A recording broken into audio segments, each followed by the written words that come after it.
오늘 주신 하나님 말씀은 구약성경 여호수아 24장 25절부터 28절입니다.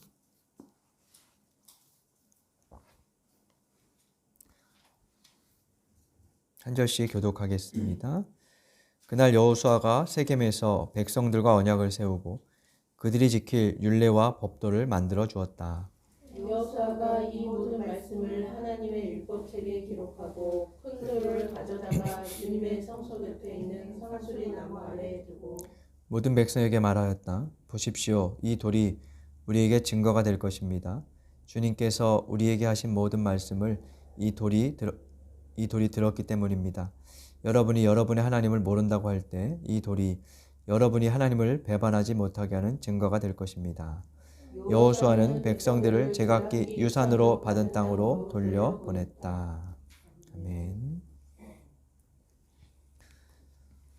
지난주에 우리 구약 역사서의 개론적인 내용을 말씀을 드렸습니다.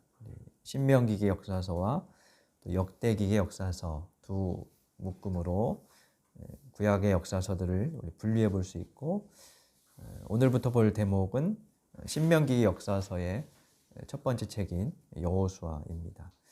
그리고 지난번에 살펴본 내용대로 5경은 창세기부터 신명기까지 5경은 그 제목을 책의 첫째 혹은 두 번째 단어를 사용했었죠.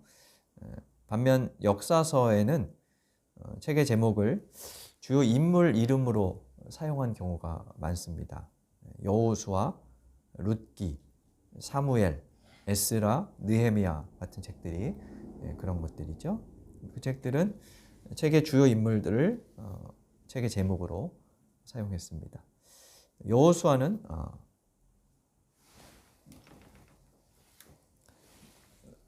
이 책의 이제 주요 인물이죠. 여호수아는 모세가 죽은 뒤에 그를 이어서 이스라엘 민족의 지도자가 되어서 이스라엘 민족을 가나안 땅으로 이끌고 들어갔던 인물이었습니다. 민수기 13장 16절에 보면 원래 본명이 호세아였다고 해요. 근데 이 모세가 이름을 여호수아로 바꿔 불러 주었다고 그렇게 얘기하고 있죠. 호세아는 구원이라는 뜻이고요. 앞에 붙은 여는 야훼, 여호와의 줄임말로 볼 수가 있어요. 그래서 여호수아라는 이름은 여호와는 구원이시다라는, 야훼는 구원이시다 하는 뜻인데, 이 히브리어 여호수아라는 단어를 신약 성경이 쓰여진 그리스어 헬라어로 바꾸면 예수와 이렇게 되죠. 그러니까 예수라는 이름과 같은 의미를 담고 있는 그런 이름이죠. 책의 주요 내용은 제목을 따라서 여호수아를 중심으로 일어나는 여러 가지 일들, 특히 가나안 점령과 분배 과정이 중점적으로 기록되어 있다고 볼 수 있어요. 여호수아는 1장 1절에서 모세가 죽은 후 하나님께서 여호수아에게 말씀하시는 장면으로 시작을 합니다. 그래서 우리가 지금 본 대목은 이제 거의 마지막 부분인데요. 이 마지막 24장을 보면 여호수아를 포함한 출애굽 2세대가 모두 죽는 이야기로 끝이 나요. 그러니까 출애굽 2세대가 가나안에 들어와서 전쟁과 정복을 한 후에 그 2세대가 다 죽는, 마무리되는 그런 이야기로 끝나는 거죠. 그렇게 함으로써 가나안에서의, 그러니까 그 애굽과 광야 이야기가 끝나고 새로운 이제 내용으로 전개되는 이야기가 전개되는 것을 볼 수 있어요. 이 전체를 네 단락으로 나눌 수 있는데요. 1장 1절부터 5장 12절까지는 모압 평지에 있던 이스라엘 사람들이 이제 요단강을 건너 가나안에 발을 들이는 내용이고,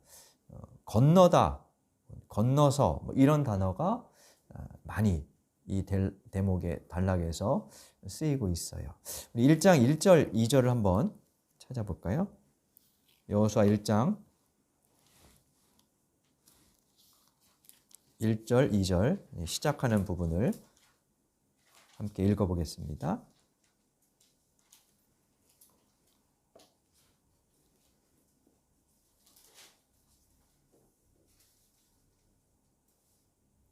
같이 읽겠습니다. 주님의 종 모세가 죽은 뒤에 주님께서 모세를 보좌 하던 눈의 아들 여호수아에게 말씀하셨다. 나의 종 모세가 죽었으니 이제 너는 이스라엘 자손 곧 모든 백성과 함께 일어나 요단강을 건너서 내가 그들에게 주는 땅으로 가거라.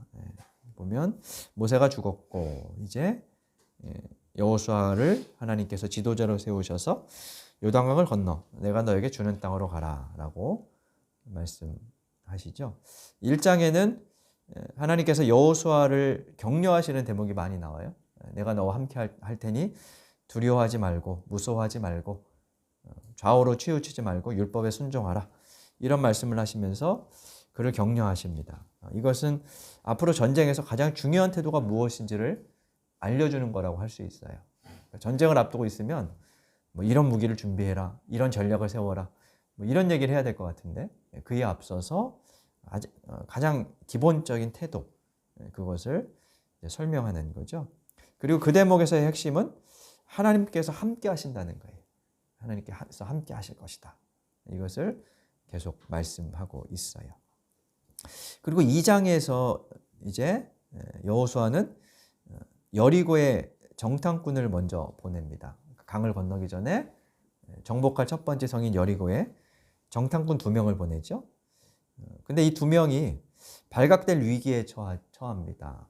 그때 다행스럽게도 여리고에 살던 라합이라는 여인의 도움을 받아서 위기를 모면하죠. 이때 이 라합이 정탐꾼들을 숨겨주면서 하는 말이 2장 11절에 기록되어 있어요. 2장 11절 한번 볼까요? 여호수아 2장 11절을 보시면 라합이 이렇게 정탐꾼들에게 말합니다. 같이 한번 읽어보겠습니다. 우리는 그 말을 듣고 간담이 선을 했고 당신들 때문에 정신을 잃고 말았습니다. 위로는 하늘에서 아래로는 땅 위에서 과연 주 당신들의 하나님만이 참 하나님이십니다.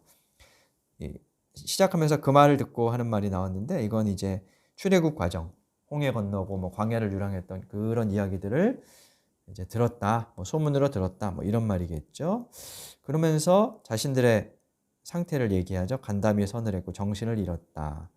그리고 중간 부분 보면 하나님만이 참 하나님이십니다 라고 고백합니다. 이때는 민족마다 자신들의 신이 있었습니다. 그런데 라합은 그 신이 아니라 그러니까 이방 여인인 라합이 자신들의 부족이 믿고 따르던 신이 아닌 히브리인들의 하나님을 참 하나님으로 고백하고 있는 거죠. 그러면서 이제 앞으로 여리고를 점령할 때 자기와 가족들을 살려달라고 부탁하고 약속을 받아요. 6장에 가면 여리고성을 점령하는 장면이 나오는데 이때 여리고성이 무너지면서 모두가 죽었지만 라합 가족은 죽지 않죠. 라합은 훗날 살몬이라는 사람과 결혼하고 다윗의 고조 할머니가 됩니다. 그리고 마태복음 1장에 보면 예수님의 족보에도 이름이 올라가 있죠. 그만큼 이 라합이라는 이방 여인을 이스라엘 민족은 매우 중요한 역할을 했던 그런 인물로 여기고 있다고 볼 수 있습니다. 자, 이렇게 이제 정탐꾼들이 정탐을 마치고 다시 여호수아에게 돌아와서 보고하며 3장에서는 본격적으로 요단강을 건너는 장면이 나옵니다.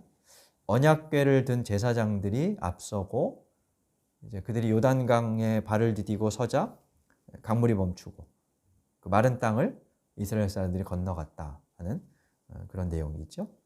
강을 건넌 이스라엘 자손은 여리고 근처에 진을 치고요.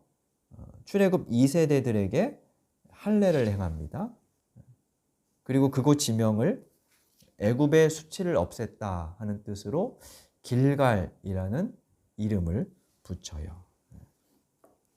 3장에 이제 그런 대목이 쭉 이어지고 있습니다. 3장에서 마른 땅, 이제 요단강을 건너는 대목, 그리고 이제 4장에서는 길갈에 진을 치고 그 할례를 행하는 그런 장면들이 기록이 되어 있는데요.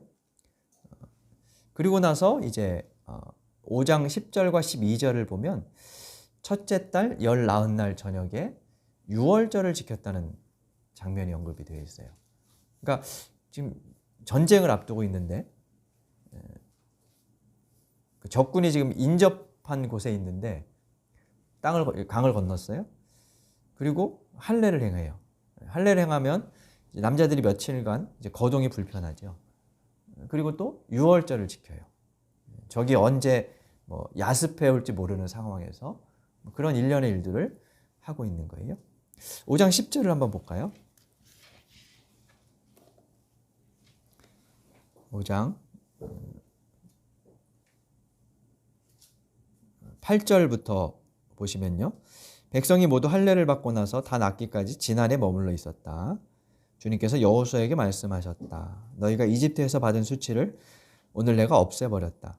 그리하여 그곳 이름을 오늘까지 길갈이라고 한다. 길갈은 굴렸다, 없앴다 이런 뜻인데 애굽의 수치를 없앴다 이런 뜻입니다. 애굽의 수치를 없앴다는 것은 아마 애굽에서의 삶, 노예 근성 이런 것들을 떠나보냈다라는 뜻이겠죠.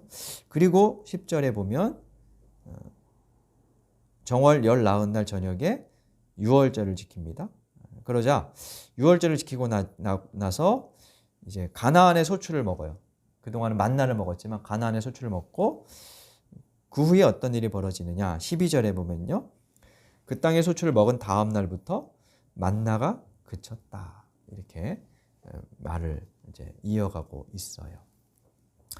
애굽의 수치를 굴려보냈다는 길갈, 그리고 할례, 유월절 지키기, 만나가 그친 일련의 일들은 이제 애굽과 광야의 삶을 버리고 새로운 땅에서 새로운 백성으로 이스라엘 사람들이 출발하고 있음을 보여주는 그런 내용들입니다.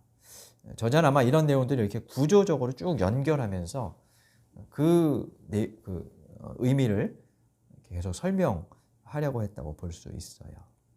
이렇게 해서 이제 첫 번째 단락이 끝나고요. 5장 13절부터 12장까지는 두 번째 단락인데요. 여기에서는 본격적으로 가나안을 정복해가는 이야기가 나옵니다. 핵심적인 단어는 취하라, 정복하라 이런 단어로 이제 요약할 수 있어요. 여기에는 주요한 두 가지 정복 기사가 나오는데요. 하나는 6장의 여리고성 정복, 그리고 또 하나는 8장의 아이성 점령 이야기입니다. 근데 두 전쟁 이야기는 서로 상반돼요. 여리고성 정복은 순종에 따른 성공 모델이라면 아이성 점령은 불순종에 따른 실패 모델이라고 할 수 있습니다.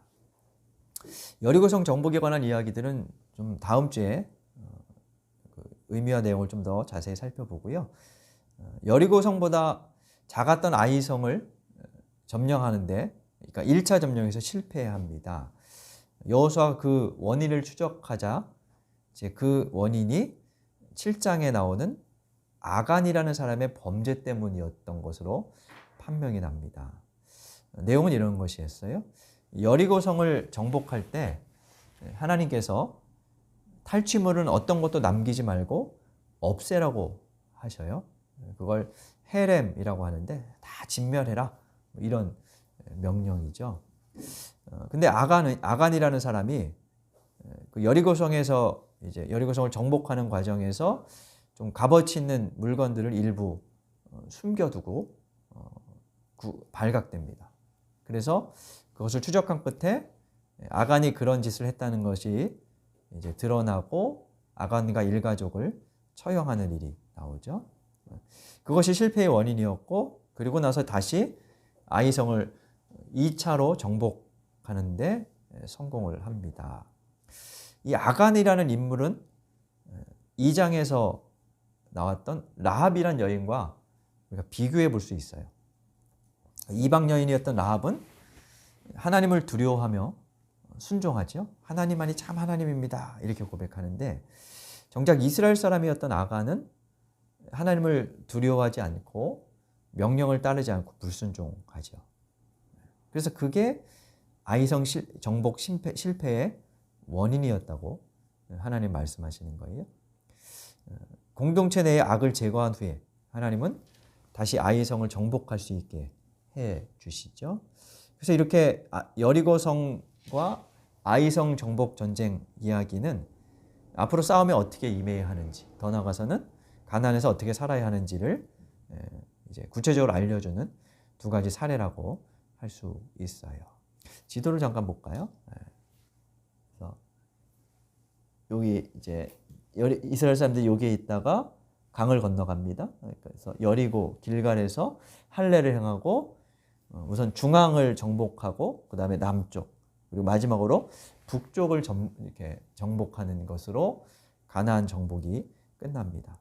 그래서 아이성 전투 이후에는 전쟁 얘기가 구체적으로 나오지 않고 남부의 이러이러한 성들, 북부의 이러이러한 성들을 차례대로 정복했다 이렇게 기록이 되어 있고요. 12장에서 전체를 정리하면서 점령한 31개의 도시국가 왕들의 이름, 왕들의 목록을 길게 나열하는 것을 볼 수 있어요. 그리고 세 번째 단락 13장부터 22장은 땅을 분배하는 이야기입니다. 분배했으니까 나누라 혹은 나누어 주었다, 나누어 준 땅이다, 이런 단어가 많이 쓰입니다. 땅은 제비뽑기와 인구 비례를 기준으로 나누어 주었고요. 여기서 핵심은 한 지파도 소외되지 않고 모든 지파에게 땅이 골고루 공평하게 분배되었다는 것이에요. 특히 이렇게 좀 반복되는 그 내용이 있는데 땅을 얻지 못했던 지파가 하나 있었죠.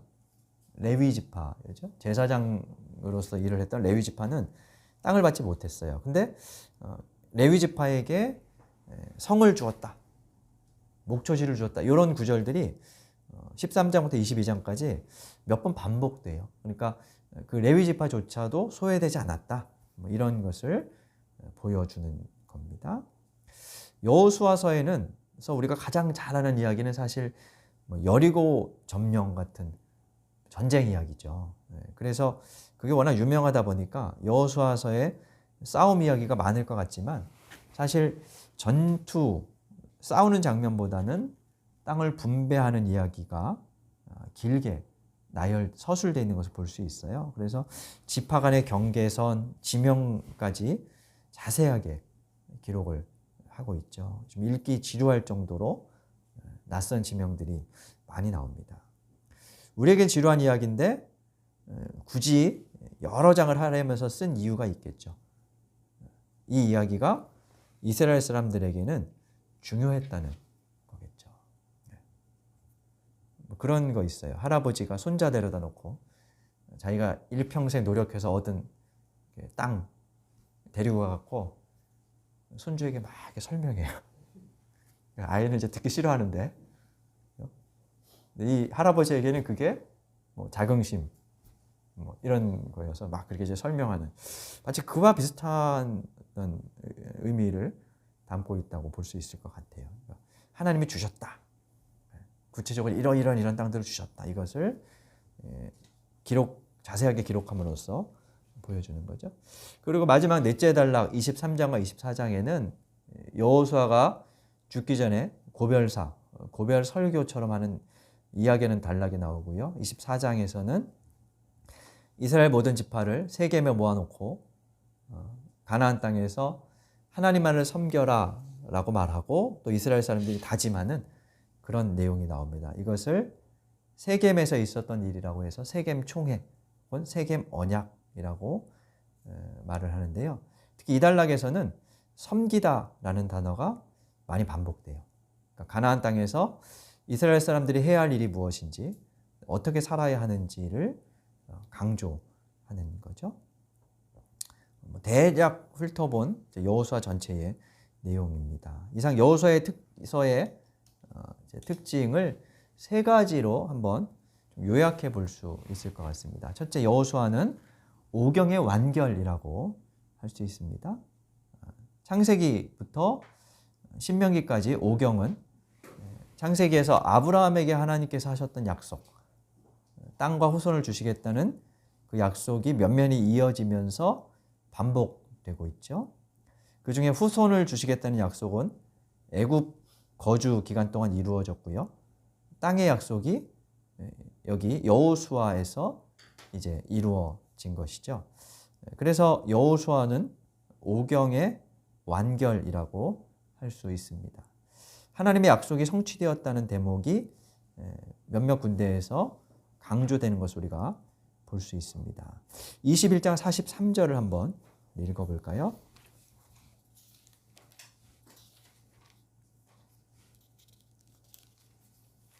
(21장 43절)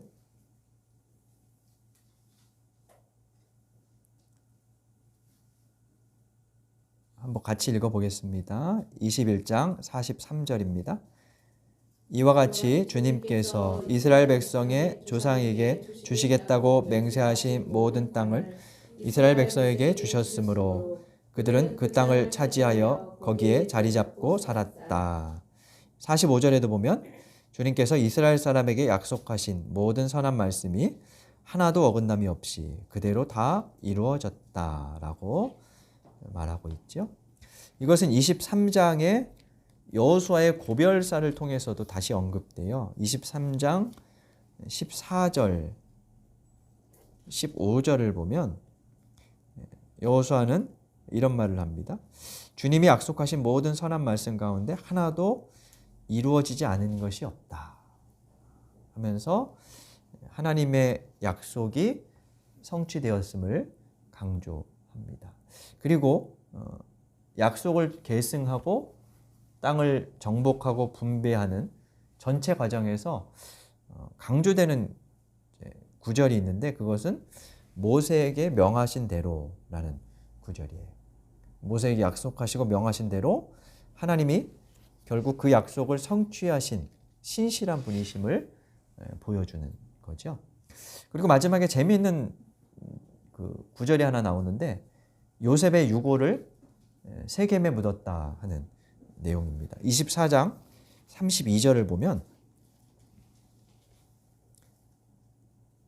이스라엘 자손은 이집트에서 가져온 요셉의 유해를 세겜에 묻었다. 그 세겜은 야곱이 하몰의 자손에게서 산 땅이었다. 이렇게 이제 설명을 해요. 가나안의 세겜이라는 곳에 요셉의 유고를 묻습니다.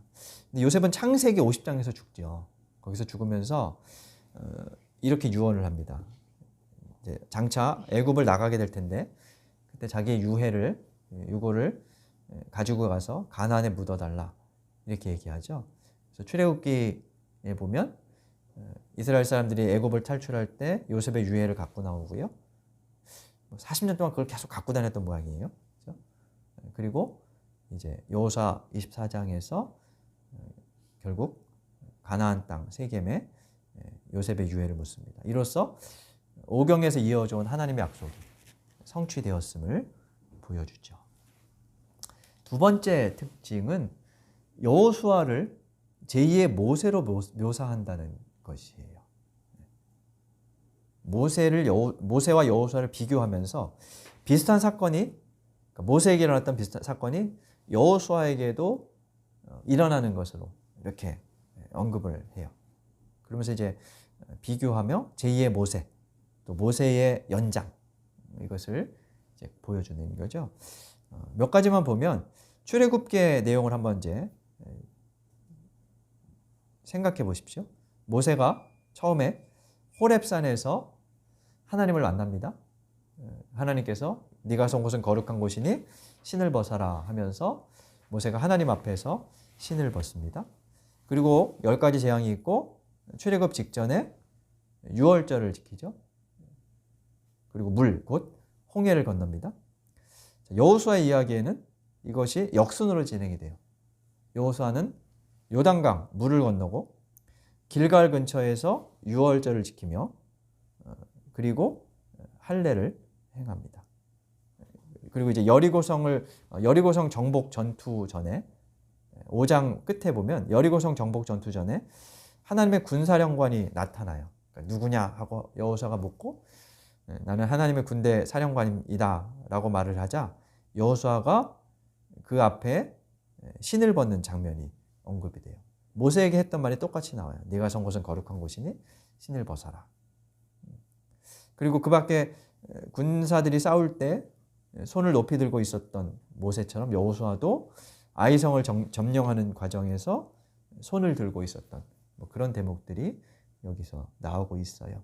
특히 위에 세 가지, 물을 건너고 유월절을 준수하고 신을 벗는 대목이 모세와 역순으로 나오는 거죠. 그러니까 이런 구조를 통해서 이제 저자는 이런 여호수아가 모세와 비견되는 인물이면서 모세가 고통의 땅 애굽에서 이스라엘 사람들을 탈출하게 한 그런 구원을 가져온 인물이라면 여호수아는 그 역순으로 희망의 땅 가나안에 들어가게 하는 그런 구원을 준 인물임을 보여주려 했다고 볼 수 있어요.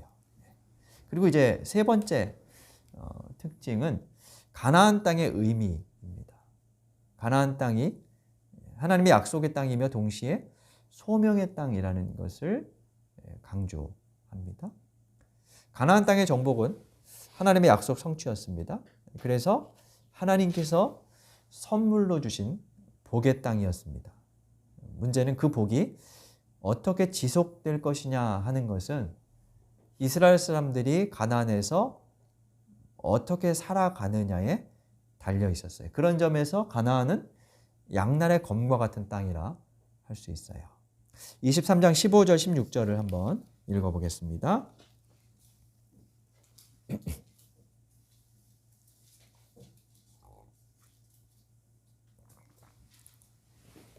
23장 15절 16절 함께 읽어보겠습니다. 주 하나님이 약속하신 모든 선한 말씀을 여러분에게 그대로 이루셨지만 그 반대로 주님께서는 모든 해로운 일도 여러분에게 미치게 하여 주 하나님이 당신들에게 주신 이 좋은 땅에서 여러분을 없애버리실 수도 있음을 명심하십시오. 그러므로 여러분이 주 하나님이 여러분에게 지키라고 명하신 언약을 어기고 가서 다른 신을 섬기고 경배하면 주님의 진노가 여러분에게 내려 당신들은 그가 주신 좋은 땅에서 곧 망하게 될 것입니다.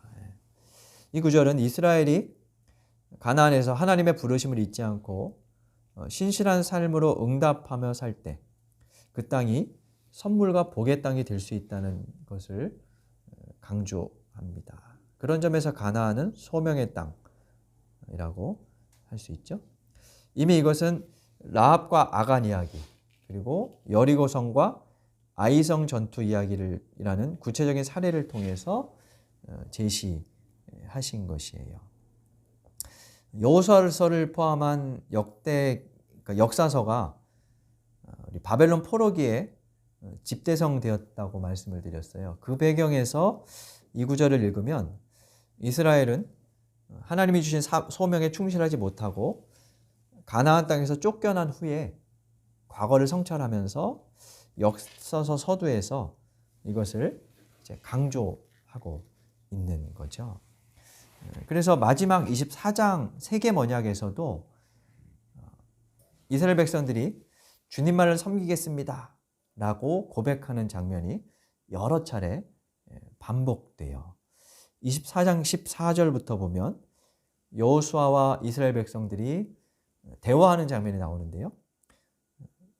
여호수아가 뭔가 말하면 백성들이 대답하고 이제 이게 반복이 되는데 백성들의 대답을 보면요. 16절 24장 16절에 보면 백성들이 대답하였다. 주님을 저버리고 다른 신들을 섬기는 일은 우리가 절대로 하지 않겠습니다.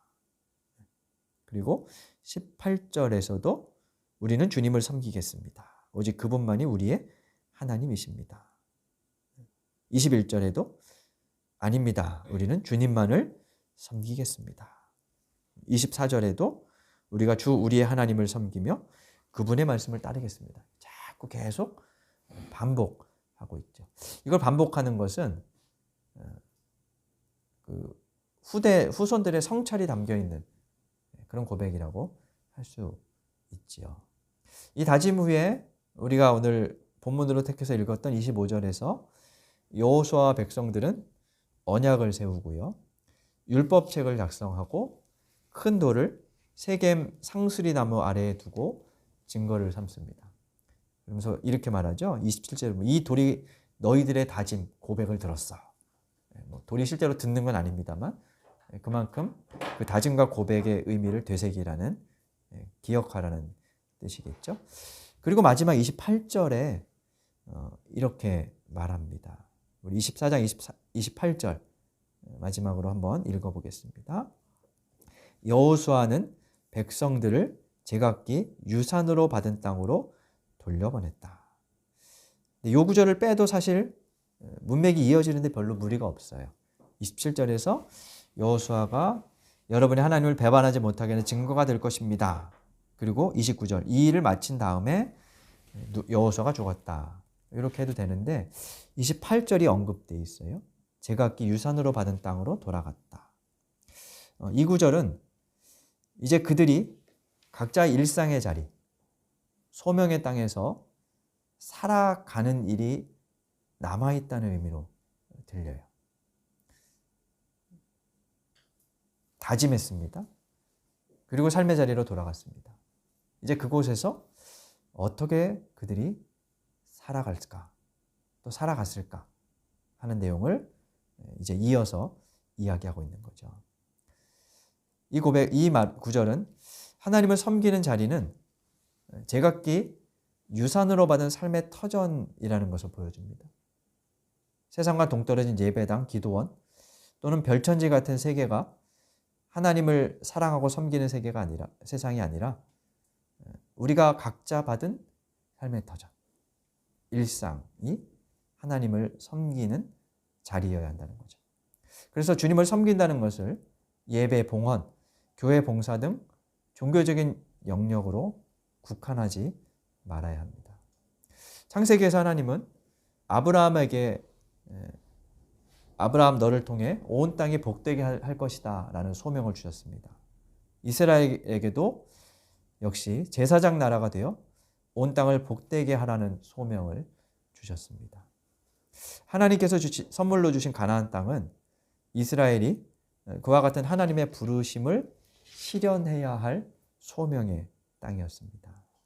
그들은 앞으로 어떻게 살아가야 할까요? 또 우리는 어떻게 살아가야 할까요?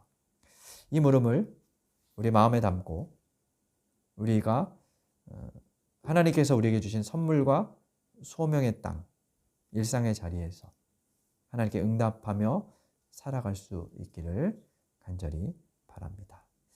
나눠드린 인쇄물에는 한 장이 더 있는데 여호수아서의 주요 내용과 쟁점이라는 제목인데요. 다음 주에 이어가도록 하겠습니다. 여호수아는 다소 논란이 되는 내용이 좀 많이 있어요.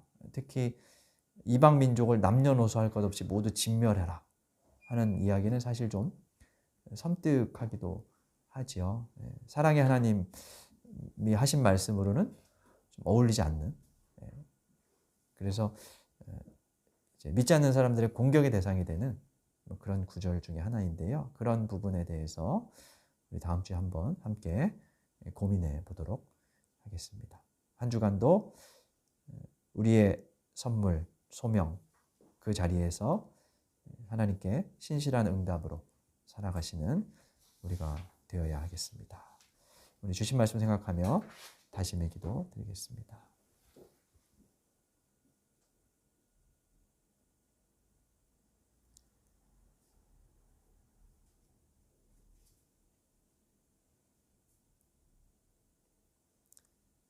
아버지 하나님, 이스라엘에게 가나안을 주셔서 하나님을 섬기고 이웃을 사랑해야 할 선물과 소명의 땅으로 살게 하셨듯 우리에게 주신 일상도 그러함을 기억합니다. 예배당에서만이 아니라 선물과 소명으로 주신 우리의 일상에서 하나님을 사랑하고 이웃을 존중하고 아끼며 살게 하여 주옵소서. 그리하여 제각기 주신 자리에서 하나님이 드러나고 또한 드러내는 저희가 되게 하여 주옵소서. 예수님 이름으로 기도드립니다. 아멘.